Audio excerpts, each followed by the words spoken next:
Fantastic. Swing It in the Limelight Lounge, right here in the heart of Geelong on Moorabool Street. Well done, guys. Yes. Fabulous as usual.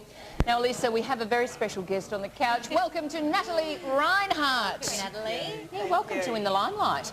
Now, you're a psychologist.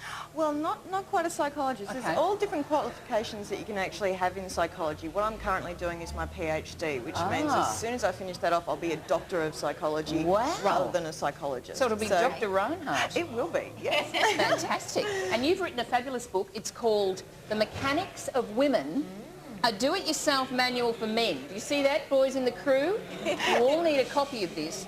Now, tell us, Natalie, this really, it's not just about how to give women a grease and lube change, being a mechanical guide. It's getting into the brain and about relationships. Yes, it is. Yes, now, it is. Elisa is getting married next weekend. Yes. That's very exciting. Are you nervous? I am a little bit nervous. A little bit nervous. Yeah, a little bit. But you feel like you've made the right choice? Oh, most definitely. Very much committed to it? Yes. Wonderful. Yeah. Well, in that way, for got sure. We don't want to talk you out of it. No, please don't. What's the major problem that women have in their relationships? Okay, I think one of the big one, which is what the first half of my book is about, is really about maintenance in a relationship. So at the start of the relationship, a guy will get in there and he'll put in all his energy into the woman, and you're being wined and dined and this and that and the other thing. You feel ultimately special, and you go, oh yes, and you fall in love with the man. I hear you. Yeah. Then once they get to that point, then they sort of go, okay, right, this project is now completed. This woman is now fully integrated into my life. She knows that I love her. Now I'm going to focus on the next project. That's right. So that's when problems often start arising in a relationship, when a woman's going, hang on, you made me feel really special. Does this mean that I'm not special anymore? That's right. Why do guys do that? What's their problem? I think it's more just about being particularly project orientated. Okay. They sort of go from project to project, so it's not necessarily a case that they don't care about you anymore, but they're not so good on doing the maintenance. Sort of like they put up a shed and then they work on the car and then they go down the pub and go and play golf. Yes. And then the women get put down to the bottom of the list, maybe. So what should they be doing to keep their relationship healthy? Well, I think it's very much, if you look at the way how guys look after their cars, they're the ones that are putting in the oil, the water, checking the tyre pressure. We women are hopeless at doing that stuff. So it's about taking that sort of reminder that the guys have for themselves in regards to their cars and actually using it in their relationships. So it's about going, okay, what are the little things that I can do that is actually going to continue to make my partner feel special throughout our relationship?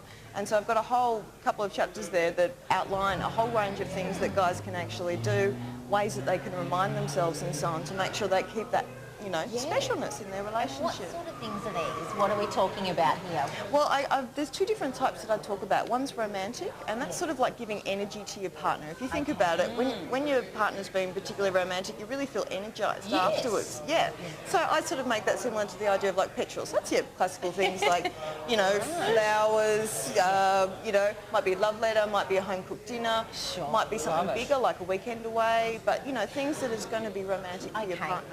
Okay. The other part is practical ideas. So that's more like saving your partner energy. So, for instance, your partner normally cooks a dinner. You might say, okay, you're looking pretty frantic at the moment. I'm going to take over and cook the dinner. I like that. Exactly. So it's saving your partner, expending her energy. And I sort of make that similar to the idea of like oil in a car. So you're saving the wear and tear. Yeah, that's a great tip. And I have read the book, and it's a really light read. It's very easy to read. So guys, please, you need this one. You really need Short, it. sharp to the point. Yeah, put down the Playboy and pick up I think that's a good... Laurie, Can I just mention, Amanda, I actually read the book during the week. Yes. And Natalie, there's a chapter on how to communicate and whether we should listen or not. Most of the time we're just waiting for a breath, darling.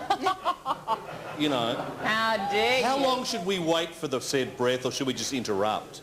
Well, I think it's a case that maybe you need to actually say to your partner then, I sort of feel like in the communication that maybe you're doing a bit more of the talking. Do you think maybe we can take some turns? So that's something that maybe you need to negotiate with your partner about how you share your information together. I got two words for you, Dale. Yeah. Those two words are as if. As if. Can I just... Well, in that case, you've got to get a bit braver. Can I just throw this into the mix, Natalie? I don't want to put you off, fellas. I know the wedding's only a week ago, but Britney Spears, marriage made me fat and ugly.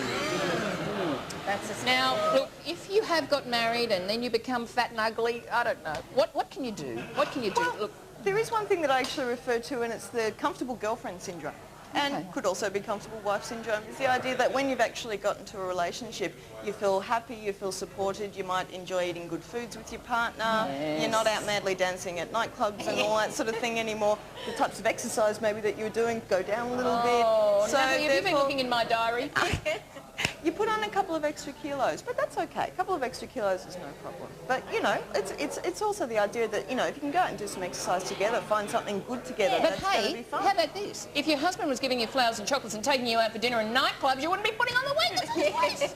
So it just comes around in a circle and it's their fault, Laurie, again. It's just too hard being a girl, isn't it? It is too hard. I know, Look out for the I book, know. The Mechanics of Women, a do-it-yourself manual for men. It's by Natalie Rinehart. Where can we grab a copy of this? It's actually available in most of the big bookstores, and they Okay. certainly have it on their system. And Okay. I think the women should also keep their eyes out for the Organics of Relationships, which is a do-it-yourself manual for women, which should be coming out around about October. So that's sort of the follow-up side. Fantastic. Well, ask for it by name at your local bookstore. Laurie, On a what? serious note, I just think every bloke should buy this because there's no words that are more than 2 syllables in it. We can understand it, and it's good. Simple terms. No, really, it's It's good. written for men. Yeah, it is. Written It for is. me. Thank Like, you, Guy. Please put Pleasure. down the seat. Yeah. I mean, how hard All can that it stuff. be? Yeah. How hard can it be? All right, are we going to a break now, Josh? No. Yes, we are. We are.